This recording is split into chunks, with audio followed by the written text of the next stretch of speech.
2020 നമ്മളൊക്കെ ഇതേപോലെ മാസ്കുകളൊക്കെ ഇട്ട് കോവിഡിന്റെ ഒരു സാഹചര്യത്തിൽ സിനിമകൾ ഇല്ലാതിരുന്ന സമയത്ത് നമ്മളുടെയൊക്കെ ജീവിതത്തിലോട്ട് വളരെ സന്തോഷ ഒരു ന്യൂസായിട്ട് വന്ന ഒരു സിനിമയും അതിൻ്റെ പ്രൊഡ്യൂസേഴ്സും ഒക്കെയാണ് നാൻസി റാണി എന്ന് പറയുമ്പം എനിക്ക് ആദ്യം ഓർമ്മ വരുന്നത്.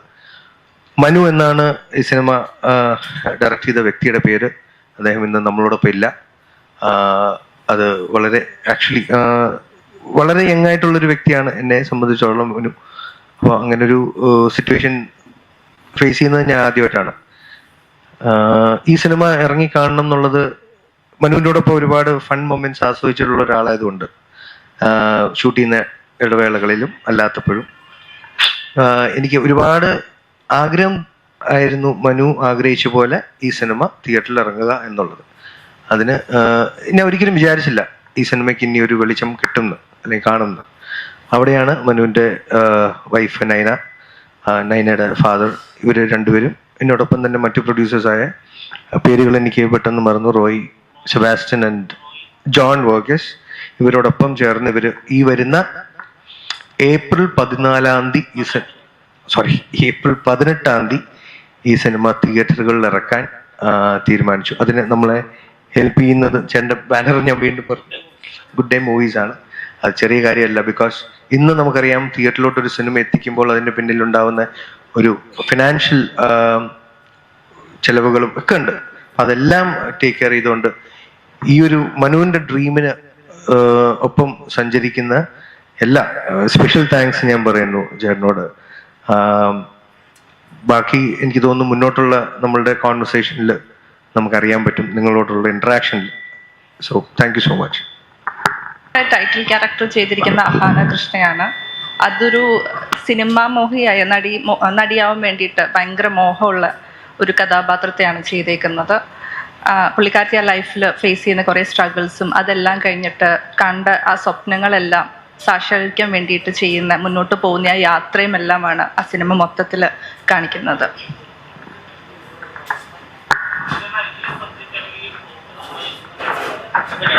കേട്ടില്ല. ഈ മൈക്കിന്റെ ആണോ? Hello hello, check check check. ഈ ഒരു പ്ലോട്ട് നമ്മൾ ആദ്യമായിട്ട് കേൾക്കുന്നതല്ല. ഒരു സിനിമയ്ക്കകത്ത് നടക്കുന്ന സ്ട്രഗിള്, സിനിമ മോഹിച്ച് അതിനുവേണ്ടി പോകുന്ന ഉണ്ടാകുന്ന പ്രശ്നങ്ങൾ, പിന്നീട് ഏറ്റവും കൂടുതൽ സക്സസ്ഫുൾ ആകുന്ന ഈ ഒരു പ്ലോട്ട് നമ്മൾ ആദ്യമായിട്ട് കേൾക്കുന്ന ഒരു പ്ലോട്ടല്ല. എന്തുകൊണ്ടാണ് നാൻസി റാണി അതിൽ നിന്ന് വ്യത്യസ്തമാകുന്നത്? അതിൽ നിന്ന് വ്യത്യസ്തമാകുന്നത് എങ്ങനെയാണ്? ഇങ്ങനെ സബ്ജക്ട് കേട്ടപ്പോൾ ഇത് കമ്മിറ്റ് ചെയ്യണമെന്ന് തോന്നിക്കുന്നത്? വ്യത്യസ്തമാവുന്ന എങ്ങനെയാണ് നമ്മൾ ചേട്ടന് കേട്ടോണ്ട് എനിക്ക് എന്നോട് പറയുന്ന നാൻസി റാണി, ഞാൻ പലവട്ടം പറഞ്ഞിട്ടുണ്ട്, ഞാൻ ഒരു സിനിമയെ സമീപിക്കുമ്പം അതിൽ പൂർണ്ണമായും അതിൻ്റെ തിരക്കഥയിൽ ഞാൻ മുഴുകി കേട്ട് ജഡ്ജ് ചെയ്യാനിരിക്കാറില്ല. എന്നെ സംബന്ധിച്ചിടത്തോളം എൻ്റെ ക്യാരക്ടർ, സിനിമയുടെ ആകത്തുകയിലെ കഥ, അതാണ് ഞാൻ ഭാഗമാവുന്ന സിനിമകളുടെ ഭൂരിപക്ഷം എന്നെ കൊണ്ടുള്ള അവരുടെ ആവശ്യം. നാൻസി റാണിയുടെ കഥ കേട്ടപ്പോൾ ഇപ്പൊ നൈന പറഞ്ഞ പോലെ ഒരു സിനിമ ഫാനായി, ഒരു മമ്മൂക്ക ഫാനായ ഒരു ക്യാരക്ടർ, ആ ടൈറ്റിൽ റോൾ നാൻസിയാണ് അഹാന പ്ലേ ചെയ്തേക്കുന്നത്. ആ കുട്ടിയുടെ ജീവിതത്തിൽ സംഭവിക്കുന്ന വളരെ നിർഭാഗ്യകമായ കാര്യങ്ങൾ, സന്തോഷകരമായ കാര്യങ്ങൾ, ഇതിൻ്റെ എല്ലാം ഒരു ട്രാവലാണ്, ജേർണി ഓഫ് നാൻസിയാണ് ഈ കഥ പറയുന്നത്. ആ നാൻസിയുടെ ജീവിതത്തിലോട്ട് വന്നു പോകുന്ന കഥാപാത്രങ്ങളാണ്. എനിക്ക് തോന്നുന്നു അത്രയേറെ ഒരു സ്റ്റെല്ലാർ കാസ്റ്റ് ഉണ്ട് ഇതിൽ. വന്നിരുന്നു കഴിഞ്ഞാൽ സ്റ്റേജിൽ നമുക്ക് ഇരുത്താൻ കസേരകൾ തികയില്ല. അത്രയും 32-33 വെരി നമുക്കൊക്കെ എത്രയാ 36. അതായത് എനിക്ക് ഇടയ്ക്ക് ഷൂട്ട് മാറിയൊക്കെ ആയിരുന്നു. അപ്പോൾ കോവിഡ് ടൈം ആണല്ലോ, അപ്പോൾ വളരെ ഡിഫിക്കൽട്ട് ആയ സമയത്ത് ഷൂട്ട് ഓർമ്മയുണ്ടല്ലോ. ഒരു ദിവസം ശ്രീനി സാറിനെ കാണുന്നു, ചില ദിവസം ലാൽ സാറിനെ കാണുന്നു, അർജുനെ കാണുന്നു, സണ്ണിയെ കാണുന്നു, അത് എളുപ്പം ധ്രുവനെ കാണുന്നു. സോ നമുക്കപ്പം ഞാൻ ഇവൻ ഇവിടുന്ന് ഇവരൊക്കെ ഈ കൊണ്ടിരുന്ന കാര്യം ചെറിയ എളുപ്പമുള്ള കാര്യമല്ല. സോ അത് വലിയൊരു അച്ചീവ്മെന്റ്. ഒരു ബിഗിനിങ് ഡയറക്ടറെ സംബന്ധിച്ചോളം അയാൾ ആ സബ്ജക്റ്റിൽ എന്തോ ഒരു താല്പര്യം, അല്ലെങ്കിൽ ആ കഥാപാത്രത്തിൽ ഒരു മെറിറ്റ്. രണ്ടാം സമയത്ത് ജോലി തന്നവർ, ഞങ്ങൾക്ക് ജോലി തന്നു, അത് എല്ലാം ഇമോഷണലിയും അല്ലെങ്കിൽ വർക്ക് പ്രൊഫഷണലിയും നമ്മളെ കണക്ട് ചെയ്ത കാര്യമാണ്. നാൻസിയുടെ ലൈഫിലെ ജേർണി, അതിലെ ക്യാരക്ടേഴ്സ് ആണ് ബേസിക്കലി സിനിമ. എന്ത് സംഭവിക്കുന്നു എന്നൊക്കെ ഉള്ളത് നമുക്ക് സിനിമ കാണേണ്ടി. അതുപോലെ ചേട്ടാ ഇത് 2020 നടന്നൊരു ഷൂട്ട് ചെയ്തതാണ്. അപ്പോൾ ഏകദേശം 5 വർഷം കഴിഞ്ഞു. ഇപ്പൊ സിനിമ ഇറങ്ങുന്നത് സന്തോഷകരമായിട്ടുള്ള കാര്യമാണ്. പക്ഷെ ഇത്രയൊരു ടൈം പീരീഡിന് ശേഷം ഇറങ്ങുമ്പോൾ അതിനെന്തെങ്കിലും ഇപ്പം നമ്മളിപ്പോ നമ്മുടെ ചിന്തകൾ മാറും, കാഴ്ചപ്പാടുകൾ മാറും. അപ്പോൾ അങ്ങനെ ഒരു സാഹചര്യത്തിൽ ഈ സിനിമ തിയേറ്ററിൽ എത്ര നാൾ നിലനിൽക്കും എന്ന് വിശ്വാസമുണ്ടോ? അത് കുറച്ചും കൂടി എക്സ്പീരിയൻസ് ആയിട്ടുള്ള അദ്ദേഹം ചേട്ടൻ തന്നെ അതിനെ കുറിച്ച് ഉത്തരം പറയണം. ബിക്കോസ് അദ്ദേഹമാണ് ഡിസ്ട്രിബ്യൂഷൻ ചെയ്യുന്നത്. റീസെന്റ് ആയിട്ട് വന്ന മദഗജരാജ ഏകദേശം 18 വർഷത്തോളം കഴിഞ്ഞിട്ടാണ് സിനിമ റിലീസ്. ഒരു വൻ വിജയമായിരുന്നു സിനിമ.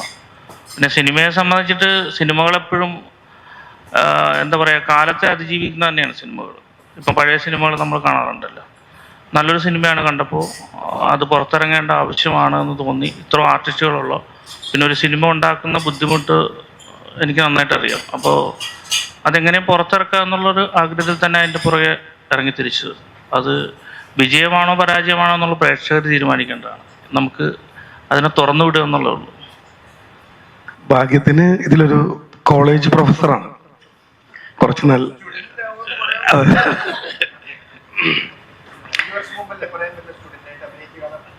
സ്റ്റുഡൻ്റ് ആക്കിയില്ല.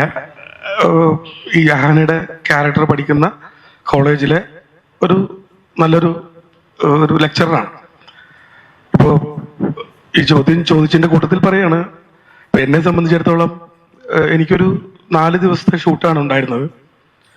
എനിക്ക് ഈ മനു എന്ന് പറയുന്ന ഡയറക്ടറെ പറ്റിയിട്ട് ഓർമ്മ വരുന്നത്, എൻ്റെ ജീവിതത്തിൽ ആദ്യമായിട്ടാണ് ഞാൻ ഒരു ഷോട്ട് അഭിനയിച്ച് കഴിയുമ്പോൾ ഒരു സംവിധായകൻ കൈയടിക്കുന്നത്.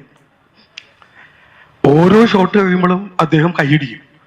അപ്പൊ അദ്ദേഹം കൈയടിക്കുമ്പോൾ സ്വാഭാവികമായിട്ടും ഡയറക്ടറാണ്, ഓൾ ക്രൂ ക്ലാപ്പ് തരും.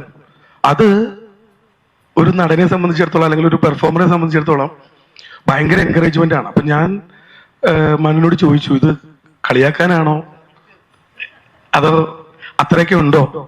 അപ്പൊ മനു പറഞ്ഞു, ഇല്ല, അത്രയൊക്കെ ഇല്ലെങ്കിലും കുഴപ്പമില്ല, എന്നാലും ഒരു പ്രോത്സാഹനമല്ലേ. അതൊരു മനുവിനെ പറ്റി ഓർക്കുമ്പോൾ ഞങ്ങൾക്ക് എല്ലാവർക്കും അത്രയും ആർട്ടിസ്റ്റുകളെ കംഫർട്ടബിൾ ആക്കുന്ന, കൃത്യമായി സ്റ്റോറി നരേറ്റ് ചെയ്യുന്ന ഒരു നല്ല പ്രതിഭയാണ് നമുക്ക് നഷ്ടപ്പെട്ടത്. അതുകൊണ്ട് തന്നെയാണ് ഇത്രയും ആർട്ടിസ്റ്റുകൾ അദ്ദേഹത്തിന്റെ സിനിമയോട് സഹകരിച്ചത്. അത് അദ്ദേഹത്തിന്റെ മാത്രം ഒരു ക്വാളിറ്റിയാണ്. ഇപ്പോൾ ആള് നമ്മുടെ ഒപ്പം ഇല്ലാത്തത് കൊണ്ട് പറയുന്നതല്ല, നല്ലൊരു വലിയ നിലയിലേക്ക് ഒരുപാട് സിനിമകൾ മലയാളത്തിന് സംഭാവന ചെയ്യാൻ കഴിവുള്ള ഒരാളായിരുന്നു മനു. എത്രത്തോളം ഹാർഡ് വർക്ക് ഉണ്ടായിരുന്നു ഇതെങ്കിലും ചെയ്തെടുക്കണം, അല്ലെങ്കിൽ ഒരാൾ നിർത്തിയെടുത്ത് പിന്നെ സ്റ്റാർട്ട് ചെയ്യാന്ന് പറയുന്നത്? ഞാൻ ബേസിക്കലി മൂവി ഇൻഡസ്ട്രിയിലുള്ള ആളല്ല. മനുവിന്റെ മരണശേഷമാണ് ഞാൻ ഈ മൂവി മനുവിന്റെ മരണശേഷമാണ് ഈ മൂവിയുടെ പോസ്റ്റ് പ്രൊഡക്ഷനും കാര്യങ്ങളും എല്ലാം ജോയിൻ ചെയ്തത്. പിന്നെ അത് പഠിച്ച് അല്ലെങ്കിൽ അതിനെക്കുറിച്ച് കൂടുതൽ അറിഞ്ഞത് മുന്നോട്ട് പോകുന്നത് ഭയങ്കര ഡിഫിക്കൽട്ടായ ടാസ്ക് തന്നെയായിരുന്നു. പക്ഷെ അന്നേരം എനിക്ക് സപ്പോർട്ട് ചെയ്ത് നിന്നിരുന്നത് മെയിൻലി ചീഫ് അസോസിയേറ്റ് ഡയറക്ടേഴ്സും അതിൻ്റെ ഒപ്പം തന്നെ ഇപ്പം ഈ സ്റ്റേജിലിരിക്കുന്ന അജു ചേട്ടൻ ഉൾപ്പെടെ ഉള്ളവർ ഒരുപാട് ഗൈഡൻസും കാര്യങ്ങളും എല്ലാം അങ്ങനെ ചെയ്യുന്നതിന ഇങ്ങനെ ചെയ്യുന്നതിനെന്നെല്ലാം പറഞ്ഞ് മാക്സിമം സപ്പോർട്ട് ചെയ്ത് തന്നെയാണ് ഇപ്പം ഈ ഒരു 2 years എടുത്തു പോസ്റ്റ് പ്രൊഡക്ഷൻ ഇതിലാണെങ്കിലും ഞങ്ങൾക്ക്. എന്നാലും ഞങ്ങൾ ബെസ്റ്റായിട്ട് തന്നെ അത് പുറത്ത് കൊണ്ടുവരാൻ വേണ്ടി നിൽക്കുന്നത്. അടിപൊളിയായിട്ട് പോയിക്കൊണ്ടിരുന്ന ഇന്റർവ്യൂസ് വേറെ ഉണ്ടെന്ന് എനിക്ക് തോന്നുന്നില്ല നിങ്ങളുടെ കോമ്പയിൽ നടന്നത്. പക്ഷേ സിനിമ ഇറങ്ങിയതിന് ശേഷം ഉണ്ടായ റിയാക്ഷൻസ് വളരെ നെഗറ്റീവ് ആയിരുന്നു. റിവ്യൂസ് ഉണ്ടായാലും ഒരു സിനിമയെ നശിപ്പിക്കാൻ വേണ്ടി തന്നെ ശ്രമിക്കുന്ന പോലെ ഫീൽ ചെയ്യുന്നുണ്ടോ? നിന്റെ ചോദ്യം മൈക്കിന് താല്പര്യമില്ല. എന്തായിരുന്നു കേട്ടില്ല മൈക്കിന്റെ. അതായത് ഇപ്പം ആപ് കൈസയുടെ ഇന്റർവ്യൂ സൂപ്പർ ഹിറ്റ് ആയിരുന്നു, നിങ്ങളുടെ കോമ്പയിലുണ്ടെന്ന്.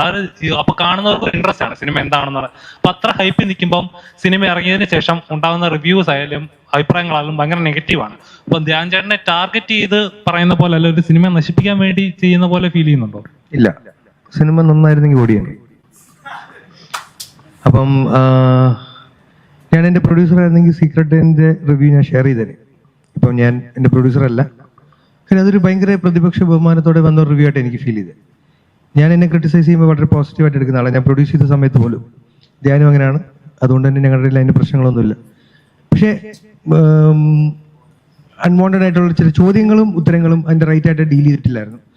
അത് ഒഴിവാക്കാമായിരുന്നു അൺഫോർച്ചുനേറ്റ്. കാര്യം അതിന്റെ ഫസ്റ്റ് ഓഫ് ഓൾ ധ്യാൻ അല്ല ഉത്തരം പറയേണ്ടത്, ഡാർവിൻ ചേട്ടനായിരുന്നു ഉത്തരം പറയേണ്ടത്. ആ ചോദ്യം ചോദിച്ചിട്ട് കുട്ടിക്ക് ആ ചോദ്യം ചോദിക്കണമെന്നും ഇല്ലായിരുന്നു, അത് ചോദിപ്പിച്ച ഫൈനലി. മനസ്സിലായോ? അയാൾ ഒരു മാധ്യമ പ്രവർത്തകൻ എന്നുള്ള രീതിയിൽ അയാൾ ചോദിക്കാം, അയാൾക്ക് അഡ്രസ് ചെയ്യാം. സോഷ്യലായിട്ട് ഉള്ള ഇഷ്യൂസിനെ കുറിച്ചോ അല്ലെങ്കിൽ സിനിമ ഇൻഡസ്ട്രിയെ കുറിച്ചുള്ള ഇഷ്യൂസ് ഒക്കെ അയാൾക്ക് ചോദിക്കണം, വിസിൽ ബ്ലോവേഴ്സ് ആവണം. പക്ഷെ ചോദിച്ച ആളും മാറിപ്പോയി. ചിലപ്പം അദ്ദേഹം ധ്യാൻ ഉദ്ദേശിച്ചത് ഒരു ഫണ്ണി ആയിട്ട് തന്നെ ഹാൻഡിൽ ചെയ്യാന്നായിരിക്കും. അപ്പൊ എപ്പോഴും 99.9% അയാളുടെ ഉത്തരങ്ങൾ നമുക്ക് തമാശകരമായി കിട്ടാറുണ്ട്. 0.1% ആയിപ്പോയി. ഇപ്പം അതിനെ അൺഫോർച്ചുനേറ്റ് ആണെന്ന് പറയുന്നത്, മനുഷ്യനല്ലേ. പക്ഷെ അത് മാത്രമല്ല തമാശ കാര്യമല്ല, ഒരു നേഷന്റെ ഒരു GDP-ക്കൊക്കെ വരെ ബാധിക്കാവുന്ന അല്ലേ ഇത്രയും വലിയ ഇൻഡസ്ട്രിയാണ് സിനിമ ഇൻഡസ്ട്രി എന്ന് പറയുന്നത്. കണക്ട് ചെയ്ത് പോകുമ്പോൾ നമുക്കതൊരു വലിയ ചോദ്യമാണ്, ഒരു ചെറിയ തീപ്പൊരിയിൽ നിന്ന് പോകുന്നത്.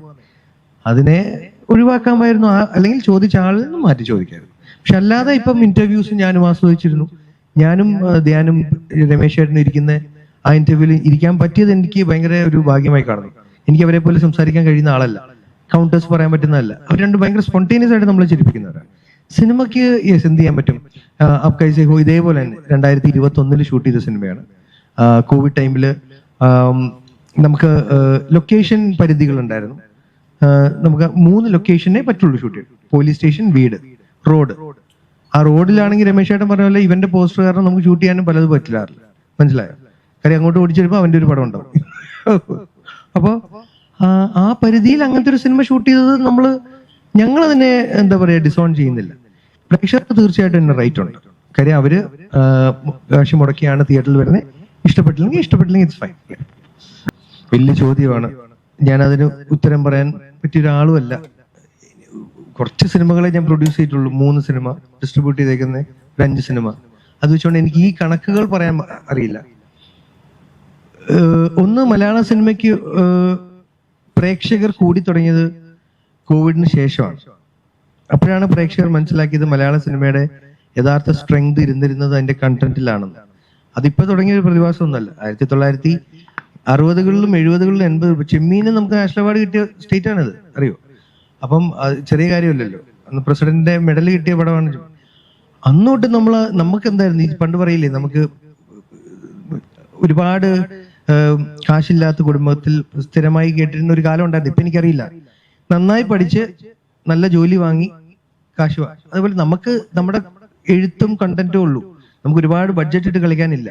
ഇന്ന് അതിനൊരു ഇച്ചിരി ചെറിയ ഇത് വന്നിട്ടുണ്ട്. ബിക്കോസ് പോസ്റ്റ് കോവിഡ് നമുക്ക് കുറച്ചുകൂടി പ്രേക്ഷകരെ കിട്ടി തുടങ്ങി. അപ്പൊ അതുകൊണ്ട് നമുക്ക് ഇപ്പോഴേ നമ്മളതിനെ എഴുതി അതിനൊരു ജഡ്ജ്മെന്റിലോട്ട് എത്തണ്ട. മലയാള സിനിമ നാളെ കുറേയും കൂടി ഭാഷകളിലും ദേശങ്ങളിലും കണ്ടു തുടങ്ങുന്ന കാലം വരും.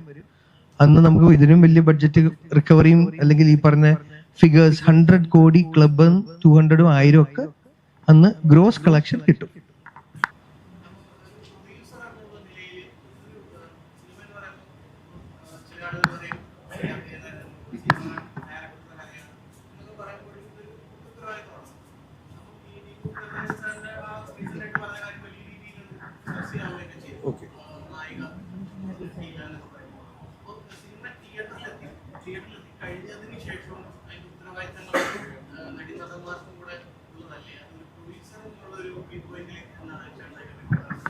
ഡിസോൺ ചെയ്യുന്നതിനോട് എനിക്ക് എതിരഭിപ്രായമാണ്. ഞാൻ ഇന്ന് വരെ ഒരു സിനിമയെ പബ്ലിക്കായിട്ട് ഞാൻ പരിഹസിച്ചേക്കുന്ന സിനിമ ഞാൻ പ്രൊഡ്യൂസ് ചെയ്ത് ഞാൻ ഹീറോ ആയ സിനിമയാണ്. അതിന് 100% അവകാശം എനിക്കുള്ളതുണ്ട്. അല്ലാതെ വേറൊരു ആൾ ചെയ്തൊരു സിനിമയെ അതിൽ പ്രവർത്തിച്ചിട്ട് നമ്മൾ അതിനോട് സഹകരിക്കാതിരിക്കുന്നതിനോട് എനിക്ക് വിയോജിപ്പാണ്. സിനിമയുടെ റിസൾട്ട് എന്തും ആവാം, അല്ലെ? നമ്മൾ ഒരിക്കലും ഓടില്ല, അല്ലെങ്കിൽ ചെയ്യുന്ന സമയത്ത് ഇത് ഓടുമോ എന്നൊക്കെ ഡൗട്ട് അടിച്ച സിനിമകൾ നന്നായി ഓടിയിട്ടുണ്ട്, തിരിച്ചും സംഭവിക്കുന്നുണ്ട്. സോ പ്രേക്ഷകരാണല്ലോ യഥാർത്ഥ വിധികർത്താക്കള്. അത് നമ്മൾ ഒരുമിച്ച് ഏറ്റെടുക്കുക. പിന്നെ വിജയം വരുമ്പം ആ സമയത്ത് ഫാൻസ് ചിലപ്പോൾ ആ ഹീറോയുടെ ഫാൻസ് അത് അദ്ദേഹത്തിന്റെ സിനിമയാക്കി മാറ്റും.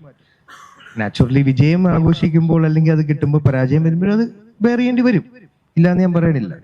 അത് അതിനൊരു എന്താ പറയാ ലിഖിതമായ ഒരു നിയമമില്ല. അത് അപ്പോഴത്തെ ഒരു ട്രെൻഡ് അനുസരിച്ച് അങ്ങ് പോകുന്ന കാര്യമാണ്. പിന്നെ നേരത്തെ പറഞ്ഞ പോലെ ഈ പ്രേക്ഷകർ വിയോജിപ്പ് പ്രകടിപ്പിക്കുന്നത് ദീർഘനാള് ഒരു വെക്കത്തില്ല. നമുക്ക് ഒരു കാര്യം നന്നായി ചെയ്തുകൊണ്ടിരുന്ന ഒരാൾ പെട്ടെന്ന് ഒരു ദിവസം ഒരു ഒരു ഒരു ഒരു മോശം ആയിട്ട് അവർക്ക് തോന്നുന്ന ഒരു സിനിമ ചെയ്യുമ്പം ഒരു പിണക്കം, അതൊരു താൽക്കാലികമായ ഒരു പിണക്കമാണ്. ആ പിണക്കത്തിന്റെ ഒരു റിയാക്ഷൻ ആണത്. ചിലപ്പോൾ റിവ്യൂ ആയിട്ട് വരാം, അല്ലെങ്കിൽ എഴുതി അല്ലെങ്കിൽ ചിലപ്പോൾ വോയിസ് നോട്ട്സിൽ വരാം, അല്ലെങ്കിൽ മെസ്സേജ് ആയിട്ടൊക്കെ വരാം. നാളെ നല്ലൊരു കണ്ടന്റ് ആയിട്ട് ഇതേ വ്യക്തി വന്നാൽ ഇതേ പ്രേക്ഷകർ നല്ലത് പറയാറുമുണ്ട്. സോ അത് എന്നും ഒരു പെർമനന്റ് സ്റ്റേറ്റ് ഇല്ല. സോ ഞാൻ നേരത്തെ പറഞ്ഞ പോലെ കറക്ഷൻസിന് ഉള്ളൊരു സ്പേസ് ആയിട്ട് ഈ ഒരു ഹെൽത്തി വേ ഓഫ് ക്രിറ്റിസിസം രണ്ടു കൂട്ടരിലും നിൽക്കുക. പ്രേക്ഷകരുണ്ടെങ്കിലേ സിനിമയുള്ളൂ എന്നുള്ള പൂർണ്ണ ബോധ്യം എല്ലാ സിനിമയിൽ പ്രവർത്തിക്കുന്നവർക്കും ഉണ്ട്. ഇതിപ്പോ നാൻസി റാണിയായിട്ട് ക്ലബ് പറയുകയാണെങ്കിൽ നാൻസി റാണി ഇതിനൊക്കെ നല്ല മെസ്സേജാണ് കൊടുക്കുന്നത്. നാൻസി റാണി ആണെന്ന് നിങ്ങൾക്ക് അത് മനസ്സിലാവും. പിന്നെ ചോദ്യത്തിന്റെ ഉത്തരത്തിലേക്ക് വരികയാണെങ്കിൽ വ്യക്തിപരമായി സെൻസർഷിപ്പിന് എതിരായിട്ടുള്ള ഒരു വ്യക്തിയാണ് ഞാൻ. പ്രേക്ഷകരാണ് നേരത്തെ അജു പറഞ്ഞതുപോലെ യഥാർത്ഥ വിധികർത്താക്കൾ, ആവിഷ്കാര സ്വാതന്ത്ര്യത്തിന് വേണ്ടിയിട്ട് നിലകൊള്ളുന്ന ഒരാളാണ് ഞാൻ. ഏത് തരം സിനിമകൾ വന്നാലും അതൊക്കെ തള്ളണോ കൊള്ളണോ എന്നൊക്കെ അറിയാനുള്ള പ്രബുദ്ധരായ ജനങ്ങളാണ് പ്രത്യേകിച്ച് കേരളത്തിൽ. പിന്നെ ഒരു സിനിമയാണ് ഇവിടെ വയലൻസ് ഉണ്ടാക്കുന്നതെന്ന് പറയുന്നതോട് 1% പോലും എനിക്ക് യോജിക്കാൻ പറ്റില്ല. സിനിമ ബഹുഭൂരിപക്ഷം സിനിമകളും നന്മയുള്ള ഹീറോന്റെ കഥകളാണ്. അതൊന്നും ആൾക്കാരെടുക്കാത്തത് എന്താ? ഏതെങ്കിലും ഒരു സിനിമ വയലൻസ് കാണിക്കുമ്പോൾ നമ്മുടെ സമൂഹത്തിൽ ഉണ്ടാവുന്ന വയലൻസുകളെ അതുമായിട്ട് കണക്ട് ചെയ്യണം. അല്ലാതെ സിനിമ സ്വാധീനിക്കുമെങ്കിൽ നമ്മളെല്ലാവരും ഹീറോസ് ആവേണ്ട ആൾക്കാരാണ്, നല്ല മനുഷ്യരാവേണ്ട ആൾക്കാരാണ്. ഭയങ്കരമായ മയക്കുമരുന്നിന്റെ ഉപയോഗം, പിന്നെ ഈ ന്യൂക്ലിയർ ഫാമിലിയിലെ ഇപ്പൊ കുട്ടികള് വിദേശത്തേക്ക് പോകാൻ ആഗ്രഹിക്കുന്നത് ഇവിടെ തൊഴിലില്ലാത്തതുകൊണ്ട് മാത്രമല്ല, അവരുടെ ഒരു ഫ്രീഡത്തിന്റെ കൂടി ആവശ്യമായതുകൊണ്ട്. ഒരു ന്യൂക്ലിയർ ഫാമിലി അവർക്ക് ഫ്രീഡം ഇല്ല, പുറത്തു പോയാൽ ഫ്രീഡം ഉണ്ടാവുന്നില്ല. അപ്പൊ അത്തരം ഡിപ്രഷൻ, അത്തരം പ്രശ്നങ്ങളിലൊക്കെ കുടുംബത്തിലുള്ള കുട്ടികൾക്ക് പിന്നെ അവരുടെ ചുറ്റിനും മലയാള സിനിമ മാത്രമല്ല വയലൻസ് നമ്മളെക്കാൾ ഭീകരമായിട്ടുള്ള ഒരുപാട് സീരീസുകളും ഒരുപാട് വീഡിയോസും ഒക്കെ അവരുടെ വിരൽത്തുമ്പിൽ അവൈലബിൾ ആണ്. അപ്പൊ അത് മലയാള സിനിമയിൽ മാത്രം കുറ്റപ്പെടുത്തുന്നതിനോട് എനിക്ക് യോജിപ്പില്ല. അപ്പോ മാറിയ സാമൂഹിക അന്തരീക്ഷം, ലഹരിയുടെ അതിഭീകരമായ ഉപയോഗം, ഇതൊക്കെയാണ് പ്രധാന കാരണങ്ങൾ. സിനിമ അതിഭീകര വയലൻസ് ആണെങ്കിൽ നമ്മൾ കാണില്ല. ഇപ്പൊ ഈ പറയപ്പെടുന്ന സിനിമ നമ്മുടെ കുട്ടികൾക്ക് അല്ലെങ്കിൽ ചെറുപ്പക്കാർക്ക് നമ്മളുടെ ഒരു ജനറേഷനിലുള്ള പോലെ പോലും ഒരു വയലൻസ് ആയിട്ട് ഫീൽ ചെയ്തിട്ട് പോലുമില്ല. നമ്മൾ അവരോട് ചോദിക്കുമ്പോൾ ഇതൊക്കെ എന്തെന്നാണ് അവർ ചോദിക്കുന്നത്. അപ്പൊ അതുകൊണ്ട് സിനിമയെ കുറ്റം പറയേണ്ടെന്നാണ് എന്റെ അഭിപ്രായം. അല്ല, സിനിമയുടെ നെഞ്ചത്തോട്ട് ആർക്ക് വേണമെങ്കിലും കയറാലോ. അപ്പൊ എല്ലാത്തിനും ആൻസർ സിനിമ, അത്രയല്ലേ ഉള്ളൂ. എന്ത് സംഭവിച്ചാലും മുഖ്യമന്ത്രി രാജിക്കൊള്ളുന്നവർ പറയും. ഇപ്പൊ പ്രധാന കഥാപാത്രത്തെ അവതരിപ്പിക്കുന്നത് അഹാനയാണ്. അപ്പം എന്തുകൊണ്ടാണ് പ്രൊമോഷൻ അഹാന വരാണ്ടിരുന്നത്? ഷൂട്ടിലാണോ? പ്രൊഡക്ഷനും PROസും എല്ലാവരും സംസാരിച്ചിരുന്നു, ലൈക്ക് മാക്സിമം കോപ്പറേറ്റ് ചെയ്യുക എന്നും പറഞ്ഞ്. ബട്ട് എനിക്ക് തോന്നുന്നു മനു ഉണ്ടായിരുന്ന സമയത്ത്, ഡയറക്ടർ ഉണ്ടായിരുന്ന സമയത്ത് മേ ബി എന്തെങ്കിലും ഇഷ്യൂസ് ഉണ്ടായിരുന്നിരിക്കാം. എനിവേ പുള്ളിക്കാരത്തി ഇപ്പോഴും അത് മേ ബി മറന്നിട്ടുണ്ടാവില്ല. 3 years കഴിഞ്ഞു ഇപ്പൊ. അങ്ങനെയാണെങ്കിലും ആഫ്റ്റർ ഓൾ 3 വർഷം കഴിയുമ്പോൾ സ്വാഭാവികമായിട്ടും ഒരു മാനുഷിക പരിഗണന എന്നുള്ളത് കൊണ്ട് തീർച്ചയായിട്ടും അവരതെല്ലാം മറന്ന് സഹകരിക്കേണ്ടതാണ്. എന്തുകൊണ്ട് എനിക്കറിയില്ല.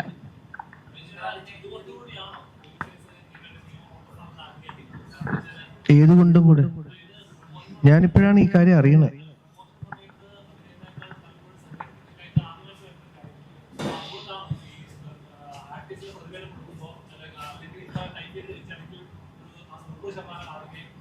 അല്ല, ഞാൻ ഒരു ഡൗട്ട് ചോദിക്കട്ടെ, ഞാൻ കയറി ചോദിക്കല്ല. ഇപ്പൊ ഈ ദീപു ചേട്ടന്റെ കാര്യവും ഈ കാര്യം എന്നുള്ള 2 കാര്യങ്ങൾ ഇപ്പോഴും ഇതിപ്പോ റീസെന്റ് ആയിട്ട് നടന്നതാണെന്നും പറയുന്നു. അല്ലാതെ ഇത് ഒരുപാട് സംഭവിക്കുന്നുണ്ടോ ഇൻഡസ്ട്രിയിൽ? നമ്മൾ സ്ഥിരം ഇതിന് മുമ്പിലായതുകൊണ്ടേ നമ്മൾ അറിയുന്നില്ല. അതുകൊണ്ട് എനിക്ക് തോന്നുന്നു അവരുടെ ആക്ച്വൽ റീസൺസ് അസോസിയേഷന് തിരക്കാം.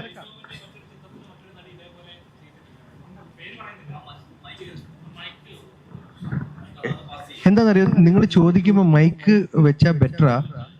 ഇത് ഫീഡിൽ വരുമ്പം ചോദ്യത്തിന് ചോദ്യമില്ല. ഇവിടെ ഇരിക്കുന്നവർ വെറുതെ ഉത്തരം പറഞ്ഞുകൊണ്ടിരിക്കും. അല്ല, ഇതിനു മുമ്പ് പല ഇൻസിഡൻസ് ഷൈൻ ടോമിന്റെ ഒരു ചിത്രത്തിൽ ഒരു നായിക ഇതേപോലെ ചെയ്തിരുന്നു, ഫഹദ് ഫാസിന്റെ ചിത്രത്തിൽ ഇതേപോലെ സംഭവിച്ചിരുന്നു. ഇതിപ്പോ കുറച്ചായിട്ട് ഇങ്ങനെ സംഭവിക്കുന്നുണ്ട്. എനിക്കൊന്ന് കാശ് ആദ്യമേ കിട്ടുന്നതുകൊണ്ട് പിന്നെ പ്രൊമോഷന് വന്നില്ലെങ്കിലും കുഴപ്പമില്ല എന്നൊരു ചിന്താഗതിയാണോ? തീർച്ചയായിട്ടും അല്ലല്ലോ. എന്തെങ്കിലുമൊക്കെ ഇപ്പൊ നൈന പറഞ്ഞ പോലെ എന്തെങ്കിലും പേഴ്സണൽ റീസൺസ് ഉണ്ടാവാം രണ്ട് കൂട്ടർക്കും. അപ്പൊ അത് എനിക്ക് തോന്നുന്നു ഒരു മുറിയിൽ ചർച്ച ചെയ്ത് തീർക്കേണ്ട കാര്യങ്ങളാണെന്നുള്ള അഭിപ്രായക്കാരാണ് ഞാൻ. പൊതുവെ ഒരിക്കലും നമ്മൾക്കൊരു ഇഷ്യൂ വരുമ്പം ഉടനെ അത് സമൂഹ മധ്യത്തിൽ വന്ന് ചർച്ച ചെയ്യണം എന്നുള്ള ആളല്ലേ. Never to the media. ഞങ്ങൾ അത്ര ക്രൂരല്ല. അല്ല, നിങ്ങൾ ക്രൂരൻ, നിങ്ങൾ മിററാണ്, നിങ്ങൾ ആവശ്യമാണ്. പക്ഷെ എന്റെ കാര്യത്തിന് എനിക്ക് ഹാൻഡിൽ ചെയ്യാൻ അറിയാം, നിങ്ങളുടെ സഹായം വേണ്ട. അല്ല, ഒരു ആക്ടർ എന്നല്ല, ഒരു പ്രൊഡ്യൂസർ എന്ന ലെവലിൽ ചിന്തിച്ചു നോക്കിയാലോ? ഞാൻ അത് തന്നെ ചെയ്യും. ഞാൻ പോയി ഹാൻഡിൽ ചെയ്യും. എന്റെ സംഘടനയിലുള്ള എന്നെ സഹായിച്ചിട്ടുള്ള അതേ സംഘടനകളിൽ പോയി കാണും. ഞാൻ മീഡിയയിൽ വന്ന് പറയാറുണ്ടോ? ഇല്ല. നൈന ഇത്രയും കാലമായിട്ടും എന്റെ അറിവിലില്ലായിരുന്നു. നൈന ഇത്രയും കാലം ഇത് പറഞ്ഞിട്ടുണ്ട്.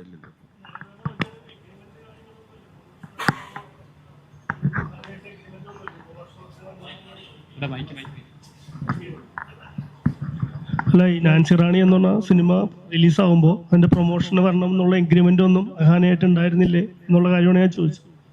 നോർമലി നമ്മൾ എല്ലാവരും എഗ്രിമെന്റ്സും കാര്യങ്ങളും ചെയ്യുന്നതാണല്ലോ. തീർച്ചയായിട്ടും ഉണ്ടായിരുന്നിരിക്കാം. മേ ബി എന്താണ് റീസൺ എന്ന് എക്സാക്ട്ലി എനിക്കും അറിയത്തില്ല. എനിവേ, എന്തൊക്കെ പറഞ്ഞാലും നിർബന്ധിച്ച് കൊണ്ടിരുത്തുന്ന ഒരാളെ അത് മുഴച്ചു തന്നെ നിൽക്കും, ഏത് സിനിമയുടെ ആയിക്കോട്ടെ. സോ പാർട്ടിസിപ്പേറ്റ് ചെയ്യുന്നവർ തൽക്കാലം ഹാപ്പി ആയിട്ട് പാർട്ടിസിപ്പേറ്റ് ചെയ്യട്ടെ. ഞങ്ങൾക്ക് എല്ലാവർക്കും ഈ സിനിമ, നാൻസി റാണി, ഇപ്പം ചേച്ചിക്കും സോൻ ചേട്ടനും ഞാൻ സംസാരിച്ചപ്പോൾ നമ്മുടെ ധ്രുവനും അടുത്തവനെ കണ്ടപ്പോൾ മനുവിന് വേണ്ടി ഈ സിനിമ ഞങ്ങൾക്കൊക്കെ തിയേറ്ററിൽ ഇറങ്ങുന്നുണ്ട്. ഇപ്പം ലാലേട്ടൻ ഇത് ഇറക്കുന്നു, അദ്ദേഹത്തിന്റെ വലിയ മനസ്സ്, and we are very thankful. കാര്യം അത് അവന് വേണ്ടി ആ സിനിമ തിയേറ്ററിൽ വന്ന് കാണും. സിനിമ എന്തോ ആയിക്കോട്ടെ, ചിലപ്പോൾ നല്ലതായിരിക്കാം, മോശമായിരിക്കാം. നേരത്തെ ചേട്ടൻ പറഞ്ഞ പോലെ ഇത്രയും നാളും ഇറങ്ങാതിരുന്നൊരു സിനിമ തമിഴ്നാട്ടിൽ ഇറങ്ങി ഇത്രയും മികച്ച അഭിപ്രായവും കളക്ഷനും നേടിയ ഒരു മാസമാണ് കഴിഞ്ഞു പോയത്. അപ്പൊ അതുകൊണ്ട് തന്നെ ഇതിന് ഭയങ്കര പ്രസക്തി ഉണ്ട്. അപ്പം നന്നായി വരട്ടെ എന്ന് നമുക്ക് ആഗ്രഹിക്കാം, നിങ്ങൾക്ക് എല്ലാവർക്കും ഇഷ്ടപ്പെടട്ടെ എന്നും ആഗ്രഹിക്കാം. അജു ചേട്ടാ, ഫസ്റ്റ് ഓഫ് ഓൾ അജു ചേട്ടനോട് വളരെ റെസ്പെക്ട് തോന്നുന്നുണ്ട്. കാരണം ഒരുപാട് കാസ്റ്റ് ഉള്ള ഒരു സിനിമയാണിത്. അർജുൻ അശോകൻ, ഈ പറഞ്ഞ പോലെ അഹാന കൃഷ്ണ, ധ്രുവൻ, നിങ്ങൾ തന്നെ പറഞ്ഞു ഒരു 36 പേരോളം ഇതിലുണ്ടെന്ന്. അജു ചേട്ടൻ തന്നെ ഞെട്ടി ഇങ്ങനെ ഓരോ ദിവസം സെറ്റിൽ ചെല്ലുമ്പോ ഓരോ ആൾക്കാര്. പക്ഷെ അത്രയും പേരുണ്ടായിട്ടും അജു ചേട്ടന് മാത്രമേ ആ മനസ്സുണ്ടായുള്ളൂ ഈ പ്രസ് മീറ്റിന് വന്ന് ഇങ്ങനെ ഒരു പടം പ്രൊമോട്ട് ചെയ്യാൻ.